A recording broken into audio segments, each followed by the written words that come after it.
Tonight our first speaker is going to be Andy Jones, Conquering the Cold Call. Andy's going to be a recruiter and he's going to be working with Oliver in order to show us how cold calling works. Now cold calling is the first phase of a sales cycle, and normally cold calling evokes the emotions in us, fear and often procrastination. And tonight we hope to learn how a customer is going to recognize the risks, or we're going to recognize the risks that he thinks he has when he buys our services and products, and how someone will realize what the problems with his current situation is, and also how he's going to handle objections. So please welcome Andy Jones, Conquering the Cold Call, Andy Jones.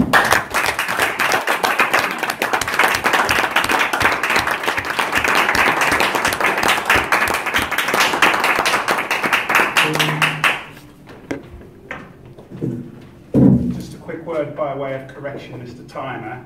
This speech is supposed to run between 10 and 14 minutes, so 14 minutes is the maximum. We'll try to do it within less time. The speech starts with a discussion, me introducing some ideas about sales, and then we're going to do a role play which will take about 5 to 7 minutes. And then we're going to open it up for a group discussion of what we've learned during the role plays. So I'm going to do 2 or 3 minutes that look at what sales about. This particular project is about selling expensive goods. It's about selling expensive goods. And there's nothing more important than selling people. So I chose recruitment. That's what I used to do until 2009, 2010. I was a headhunter. So there's nothing more important than talking about placing people in their careers with clients. So we're going to look at that. But sales is simple. It's all about the salesperson addressing the buyer's needs, looking at and helping the person look at their needs identification, what they want, and looking at the recognition of the importance of what they want, and getting fulfillment from that choice, feeling good about it, and evaluating their options and decision making. Selling any goods, but particularly expensive goods, whether it's a car or a house, real estate or people, it's about the salesperson building up a rapport with the partner, with the person that he's selling to, the client. So it's all about open questioning and active listening.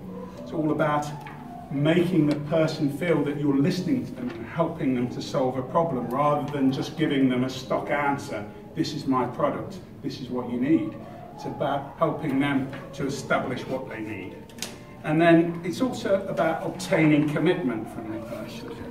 And a persuasive process used in cold calls, and by cold calls we don't mean phoning someone and asking for business. We assume in this context that it's about going to a client for the first time who's never met you, you've not done business before with that person. It's about winning them over so that they feel committed to giving you business. So it's about placing an emphasis on the buyer, it's about rapport building, active listening, getting to know his or her requirements, and being authoritative, an expert on the products that you're talking about and the solution that you're providing, and not rubbishing the opposition, playing to your own strengths.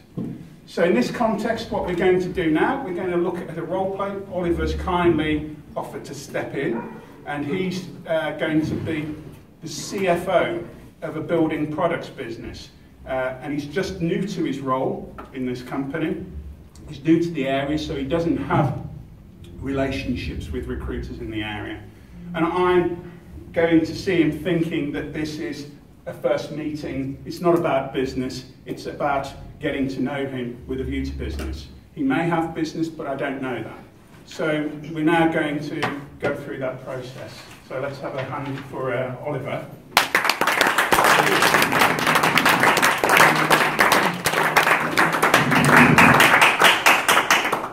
Good afternoon, I'm Andrew Jones. It's so nice to meet you, Mr. Jones. Thank you for your time tonight. Please, have a seat. Take a seat. Before I take a seat.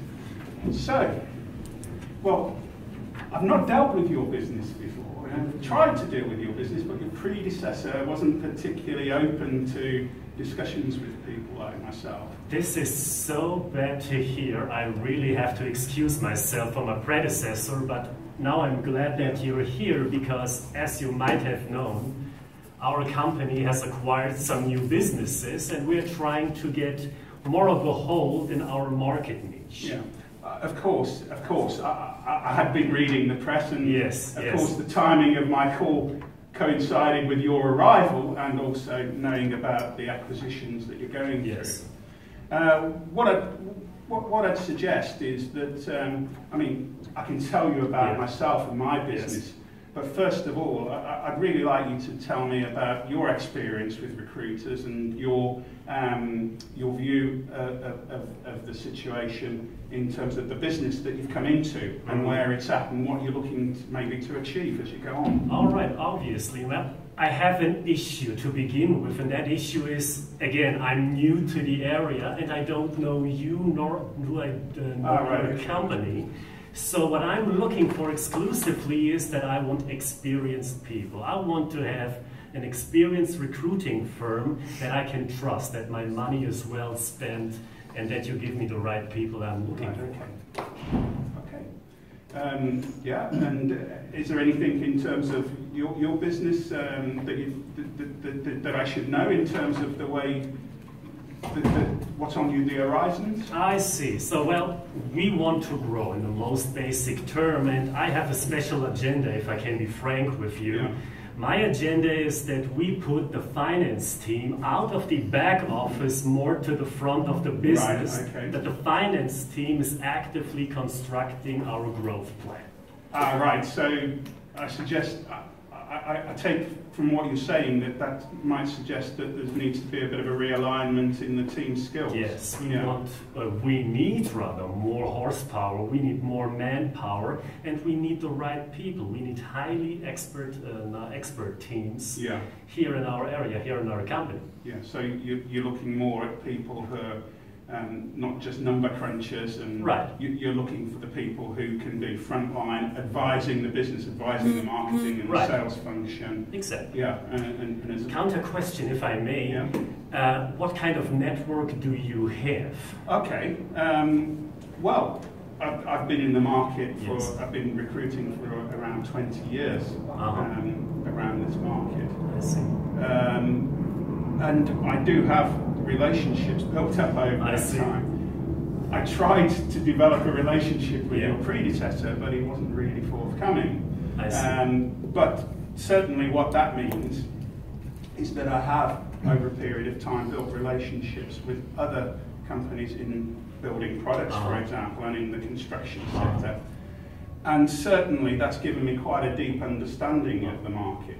So are you our senior executive exclusively, or are you still out there in the field and know day-to-day business as it now is on the market? Well, I've got a team of people, so there's myself and there's some colleagues who work with me. So we recruit qualified accountants, I recruit finance directors and CFOs and people at controller level, but I have colleagues who work at certain levels of expertise so that we get the right person for you. And obviously, if we had a further discussion, I'd want you to meet the team that we're putting on this case, on the case should it go further. But certainly, what I do have is some pretty deep knowledge of the sector.